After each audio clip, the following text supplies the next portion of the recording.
Hi friends, I'm heading to Alaska with Green Adventures and I wanted to show you some of the items that I'm going to be packing along the way. I'm going to start with some equipment. One of the first things I want to make sure that I have is definitely my backpack, as well as a way in which I can schlep all this stuff all down through the airport. And so my backpack, I've got a 40-liter Kelty, making sure that I have comfortable straps and padding. Also, I also like to make certain that I have space for a hydration reservoir, bladder, and so this will do just fine. I'm going to be packing a lot of my equipment in a 70-liter duffel bag. So I'm going to use my Green Adventures, the duffel. And the first thing I'm going to start off is with that hydration. Deciding between whether or not I want to bring my 3-liter Hydro Pack or my 2-liter Platypus. And I think I'm going to go ahead and go with my 3-liter Hydro Pack. I've heard that Hydro Pack makes the little bit more expensive Osprey water bladders. I really like it, so I'm going to bring this. I also really like the feature of making sure that water stays contained and doesn't leak, and easy access with a large mouth to be able to refill it. I'm also going to bring a 1-liter Nalgene bottle that I'm going to carry along the way as well. Some of the other items, of course, are my trekking poles. So these are my collapsible trekking poles. I like these a little bit better. I prefer these over the telescopic. I can get them just a little bit smaller. So that is going into my duffel bag onto the plane, or checked into the plane as well. And then I have, of course, some sunscreen, a nice camp towel. So my camp towel, I decided to bring a nice microfiber pack towel along the way, as well a microfiber washcloth, some bug spray. They say that the mosquitoes are the state bird of Alaska, so I'm going to go ahead and bring some Sawyer Picardian. Of the Picardian, different kinds of sprays, I decided to bring 2-3 ounces so that I will be able to check at least one of these with me. It is one of those items that I don't want to leave home without, and also in case luggage gets lost, I want to make sure that it's carried along with me. And some sunglasses, which I'm going to have those on my head, and I don't have them here at the moment.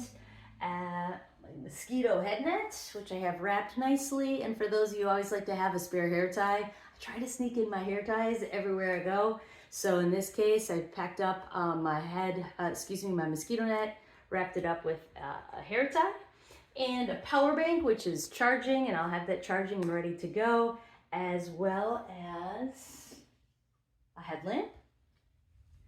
You know, there's lots of different kinds of headlamps out there. I do think a lot of it is personal preference. I want to make sure that the headlamp that I bring also has a red light feature. The red light just helps me not get blinded when I'm out there. I also don't like to blind others with my nice bright white light. So I use a red light when I'm actually outside, and when I'm in my tent, it depends. Sometimes I'll use my red light, depending upon if I have other passengers, other people with me in the tent, or I've got my white light. And so yeah, I prefer that we've got direct spotting as well as some other kind of lighting that spreads it out. So I'll have my headlamp, and I also have a few other things that I like to have with me. Some of those items also include a Garmin InReach messenger so that I can communicate with my family wherever I am on the planet. And I also have my first aid kit, which I could actually create an entire video on what I put in my first aid kits. I generally will have one that is full of dressing, gauze, medications, various Band-Aids, various ointments, Neosporin, including some antiseptic sprays. And in this bag, I refer to it as my trauma kit, in which I also have a tourniquet, a face shield for CPR, and other items. And then I also carry a tinier tinier first aid kit, which I put in my pack.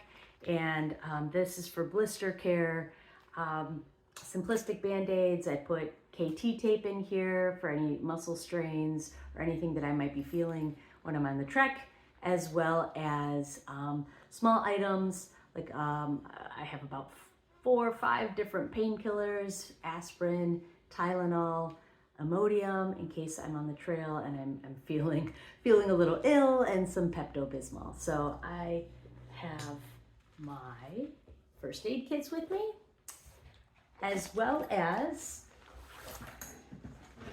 some dry bags. Now, I have a variety of different dry bags here. One will be for my phone. I know I'm going to be doing some whitewater rafting as well as some kayaking. I also have different size bags. One, I'm going to put my different layers, so my puffy coat is likely going to go in this one in my pack, as well as I'm going to go ahead and put my snacks and different things in this particular dry bag to keep it separate because of bear country. I don't want to have all of my food, snacks, toothpaste, anything with a scent in the tent with me. So I wanted a nice transparent bag in which I could throw, I guess I could have used a Ziploc, but I always like to bring the just in case items. So I do have an extra dry bag that happens to be transparent, so I'm going to put my food items in here. And this will be far, far away so that I can have my snacks instead of the bear enjoying them. So that's it as far as my equipment goes. I'm going to create another video that's going to share all of the different clothing items, base layers, mid layers, as well as my outer shell to help you as we pack along here to Alaska. So stay tuned.